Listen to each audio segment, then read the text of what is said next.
What's up, everyone? This is Nox, and this is going to be the day 2 update for the Kinetic Rain Elementalist. So this build has been an absolute blast. It's basically cleared the Atlas on no gear.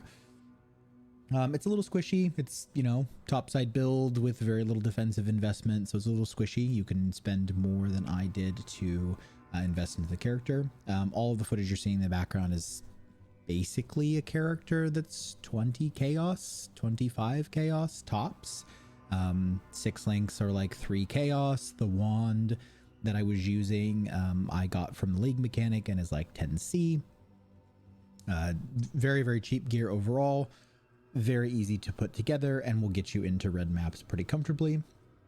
However, now that we're in red maps, I did notice we are struggling with some damage, we are struggling with some defense, and so that is what I will be working on today. So, character feels great. I still only have 3 labs. I haven't dropped a key to the Uber lab yet, and I haven't bothered to buy one. But let's jump into the game really quick, and I will show you guys what I have done. So this is the wand that I had before, and I'll put a screenshot up of it on screen. I ended up spending, I made a bunch of chaos and I converted them into divines, hoping that they would go up in price overnight. They did not. However, when I was shopping for upgrades this morning, just before making this video, I came across this. So this wand, while not super great right now, has a T2 cold fracture. And so I bought this wand for 2 divines just as is. And I'll have a screenshot to the trade where I bought it just a couple moments ago. And so this was 2 divines. I'm mostly buying it for the fracture. I can now hit this with essences and craft a much better wand later. But as you will quickly see from my currency tab, we are not swimming in dough right now. I have 20 chaos to my name. I spent my last 2 divines. Hopefully we can get something good. These are boots that I'm working on transitioning to, but I need different sockets and things like that to make it work. So going over the gear really quick, like I said, we had the old previous wand. This is our new one. This is the same helmet, I believe, from yesterday, but we have, you know, life res on an energy shield base. We have a carnage heart for the attributes res. Damage while leeching is nice. And total recovery from life per second is really nice. Makes our recovery really, really snappy. Shield, life, energy shield, some resistances. Our body armor, same as yesterday.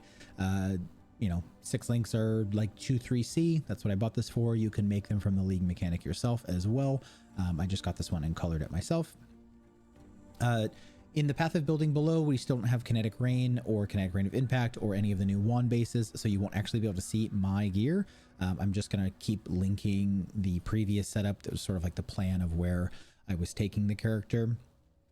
And then once POE is updated, we will have the information in there. But we have Kinetic Rain linked to Sacred Wisps, lightning penetration, added lightning damage, increased crit chance, or I'm sorry, increased crit damage, and elemental damage with attacks. You could maybe do volatility here, but this is what I just chose.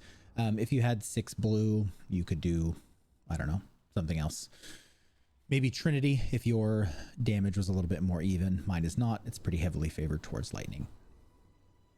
For the rings, we have flat damage, life, res, a little bit of attributes. Same thing here, flat damage, life, res. This was a really nice pickup. I think I picked this up for like 1C or something like that. Very nice rolls for 1C. So not too bad.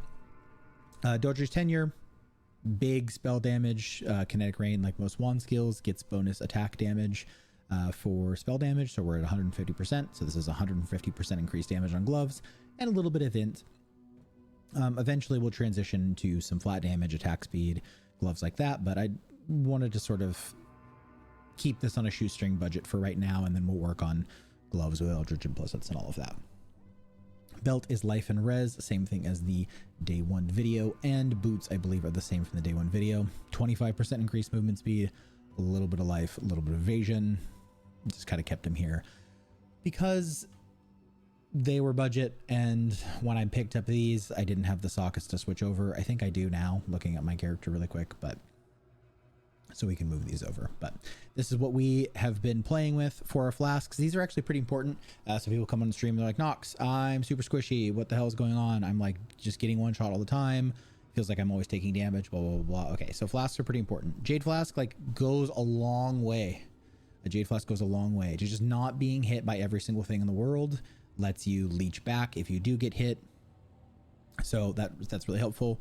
I am using an amethyst flask just to give ourselves a little bit more chaos res. This is where all of our chaos res is coming from, but it just helps, you know, not get completely one shot when there's a caustic ground under your feet.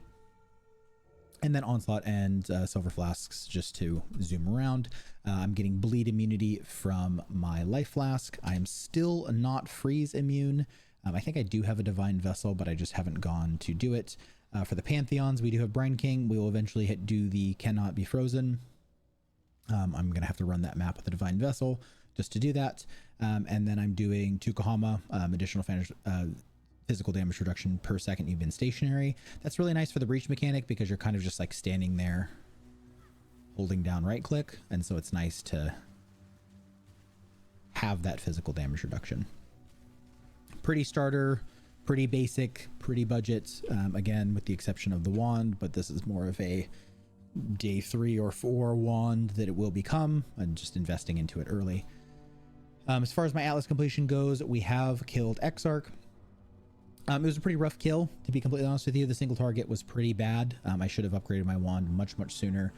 Should have moved to a 30 chaos wand as opposed to a 10 chaos wand. We are 99, you guys can see that above my head. We are 99 out of 115 Atlas completion. We got a lot done yesterday and that feels pretty good. And then, you know, we just have a couple of maps to do left, and those thankfully are pretty easy to get with asynchronous trade. It's so nice just being able to pop into somebody's hideout, shop for maps or whatever. And that being said, how to make some currency this league. So what I have been doing is... what I've been selling is a bunch of maps that I don't need once I have the map completion, and you know, I'm not going to run arcade over and over again. So I just am selling that. Same thing with burial chambers and whatever. I'm not running maps that are below T16, generally speaking. So this is where most of my currencies come from. Just some maps, random gems and stuff, things for an alchemy orb. I sold my old wand for 10C. I picked up a fury valve, sold that for 43C. Gravebind was another good pickup at 119C, and again, all of that has been dumped into buying the single mod of the wand fracture. But here we are. I would not necessarily recommend doing something like this. I just know that I will eventually be crafting a pretty nice wand with this using some deafening essences of wrath. So that is the update for the character. I'm having a really good time. Also, additional single target setup you can do. You can get Kinetic Rain of Impact. So default Kinetic Rain cannot be put into a totem. However, Kinetic Rain of Impact can. And so I have that on a Focus Ballista totem that I will drop right here. You get 3 of these out and you cast and you kind of just rain down projectiles and stuff. So pretty good. I actually really liked the playstyle of Kinetic Rain. It does have a little bit more of a delay to it. However, Kinetic Rain of Impact doesn't have that damage delay at all. It doesn't feel like it does. So you can just kind of swap these out 1 for 1 and have just as cozy of a playstyle. If I just switch to Kinetic Rain of Impact, then it's just doing more damage in the upfront version. It feels a lot more like a rain of arrows and less of like a delayed like mine or trap playstyle. So if you prefer that, then swap over to Kinetic Rain of Impact. That is the update for the character so far. I will be live on Twitch all day today, blasting. We'll finish out the rest of the Atlas, get 115 out of 15, get some bosses killed, farm some upgrades. And that is that. Thank you guys very much for watching. I appreciate you. I will catch you guys on Twitch. You guys can do the YouTube stuff down below. Subscribe, join, like the video, all that cool stuff. Thank you very much for watching. I will see you guys next time.